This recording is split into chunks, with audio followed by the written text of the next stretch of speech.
terremotos, ¿no?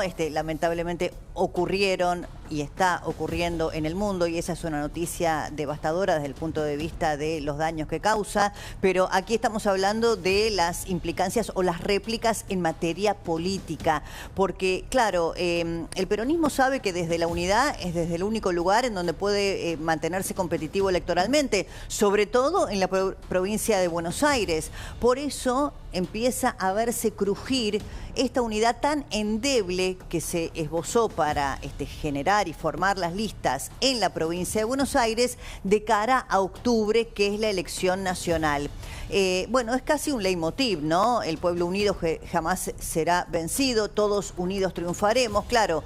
Por eso la unidad primó en el caso de las listas de la provincia de Buenos Aires. Pero ¿qué va a pasar luego?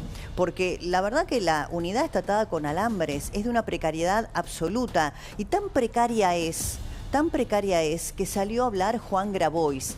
Claro, Grabois ya había sido muy crítico de Sergio Massa en la previa de la elección del 2023.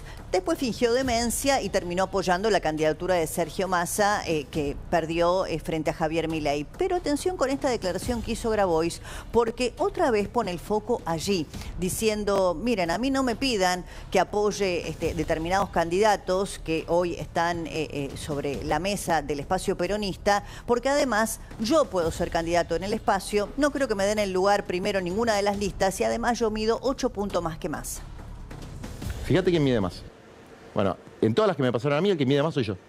¿Vos pensás que a mí la rosca política me va a permitir encabezar una lista? ¿Y por qué no? Pregúntales. Bueno, no Llamalos sé. y preguntales. Llamalo a Massa y preguntale. Pero yo no creo... a ver, Massa mide 8 puntos menos que yo. Y más que lo que hicimos nosotros y lo que hice yo para defender a Cristina, no sé quién hizo. No se animan a mirar una cámara de televisión y decir, si soy presidente la voy a indultar. El único que lo dije fui yo. Ahora bien, hay que enfrentar a Milei, pero lo que hay que preparar es el gobierno de 2027. Pero eso está clarísimo. Milei se cae, y si no se cae le vamos a ganar las elecciones. Eso... Bueno, ojo con Grabois, porque la pregunta es qué hay atrás, ¿no? De esta idea de Grabois de eventual futura fragmentación, de decir Milei se cae, hay que preparar el 2027. Grabois estuvo ¿dónde? Hace muy poquito, con autorización de la justicia, en la casa de Cristina Kirchner, en el lugar donde está detenida Cristina, en la calle San José. Le contestó a Grabois, que dijo, yo soy el único que dije que indultaría a Cristina si llegó a ser presidente. Claro, pues se lo preguntaron a Kicillof y dudó, no dijo nada, dijo, bueno, no sé, no me acuerdo, se quedó callado. Pero fíjense lo que le responde Galmarini. A mí me resultó muy llamativo. Es un largo hilo de tweet, pero lo más interesante, porque le dice, sos mentiroso, delirante e inútil, le dice Galmarini a Grabois, ¿no? Y bueno, después habla del triunfo electoral de Massa en la elección primaria. Efectivamente, Massa le ganó en la elección primaria a Grabois, pero a mí me llama la atención esto. Dice... En el punto 3, dice, ¿podrías explicar cómo haces oposición tan dura? Escuchen esto, ¿podrías explicar cómo haces oposición tan dura que no cortás una vereda desde el gobierno anterior y pensás que ir por afuera para dividir el voto y que gane Milei, o quizá ese sea tu objetivo? Primero, que Galmarini le dice, no cortás una vereda, como si fuera cortar una vereda un mérito, ¿no? Como si las organizaciones sociales o Juan Grabois jorobándole la vida a la gente, bueno, fuera el objetivo de las organizaciones sociales, ¿no? Le echa en cara Galmarini a Grabois que no corta una vereda. La verdad, increíble, ¿no? Porque ya sabemos que los piquetes le han jorobado la vida a todos los argentinos, y que es una medida recontra impopular. Y además lo acusa de la eventual división del voto peronista. ¿Y por qué esto es importante? Porque efectivamente, si el peronismo se fractura, porque la unidad en la provincia de Buenos Aires no está garantizando la unidad en octubre, y menos la unidad pensando en el 27, que es ciencia ficción. Miren, el peronismo gobierna la provincia de Buenos Aires desde el año 1987. Gobernó 34 de los últimos 38 años.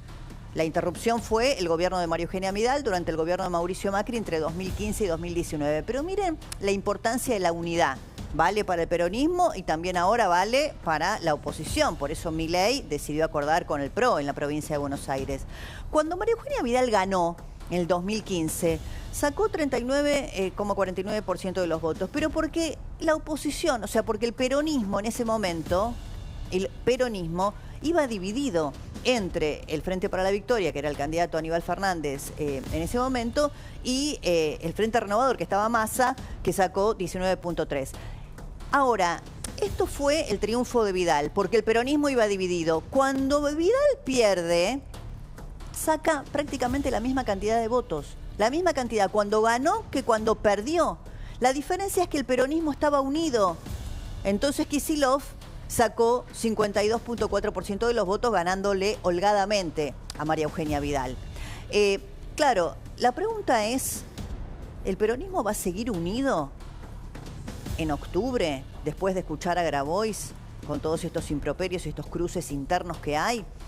Y eventualmente en el 2027 dependerá de cómo salga la elección en la provincia de Buenos Aires y de si Kicillof puede posicionarse como candidato a presidente del espacio.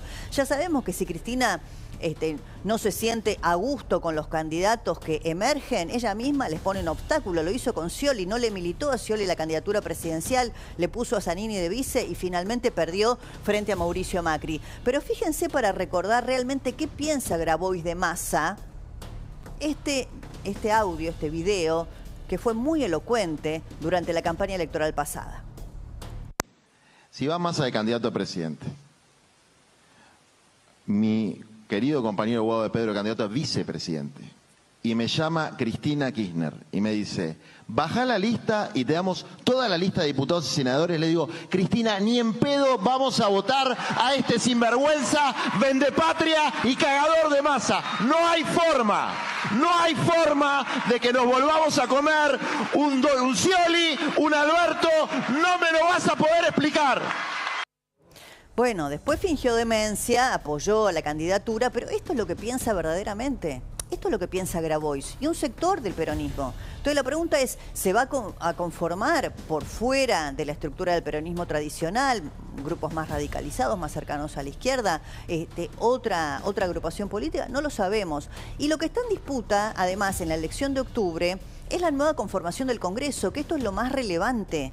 Lo que puede pasar en el Senado y en la Cámara de Diputados, donde el gobierno del presidente Javier Milei necesita mayor volumen político. Tiene tan solo 6 senadores y una treintena de diputados.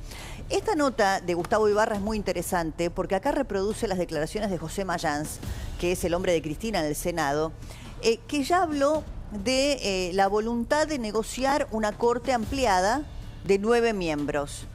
¿No? De elevar el número de miembros de la Corte a 9 y de entablar una negociación política. La verdad que no hay nada de esto más que las declaraciones de Mayans. Desde el oficialismo no reconocen ningún tipo de conversación en este sentido. Además, para el presidente Milei, para su gobierno, fue un desgaste enorme la frustrada propuesta de Ariel Lijo y del doctor García Mansilla. Pero lo sale a poner sobre la mesa Mayans. Lo que pasa es que hay que pensar que el Senado, y lo que pase después de la elección para saber cuántos senadores puede llegar a tener la oposición al peronismo, que hoy tiene 34, no tiene el quórum propio que supo tener hasta el 2021, pero igual es un número enorme. Es muy importante porque allí se define, por ejemplo, la justicia. No solamente la Corte, que tiene 2 vacantes por ahora porque la elevación de los miembros, del número de miembros de la Corte, no está. Miren todos los cargos, este es un informe de nuestra colega Silvina Martínez, todos los cargos en la justicia vacantes que hay que completar. Es una enormidad en la justicia nacional, en la justicia federal, en el interior de nuestro país. Y ni hablemos, todo esto depende del Senado, Por eso la mayoría peronista en el Senado determina después lo que pasa en la justicia. Y ni hablemos del procurador, nosotros todavía no tenemos un procurador designado, está el interinato del doctor Casal. Después de la salida escandalosa de Gils Carbó durante el gobierno kirchnerista, Mauricio Macri no pudo imponer a la doctora Weinberg de Roca porque no le alcanzó el número para la negociación política. Cuando llegó Alberto Fernández y Cristina, quisieron hacer lo propio con el doctor Rafeca. Finalmente, entre las internas, entre ellos y la falta de acuerdos, tampoco se pudo. Y hoy ese cargo está vacante, es una vacante clave en la justicia. Por eso, la elección de septiembre primero en la provincia y la de octubre luego son muy importantes para el futuro de la Argentina, no solamente en su conformación política, sino también en el futuro de la justicia, que no es nada más ni nada menos de lo que depende la vida de muchos de nosotros, porque no estamos hablando solamente de la justicia federal.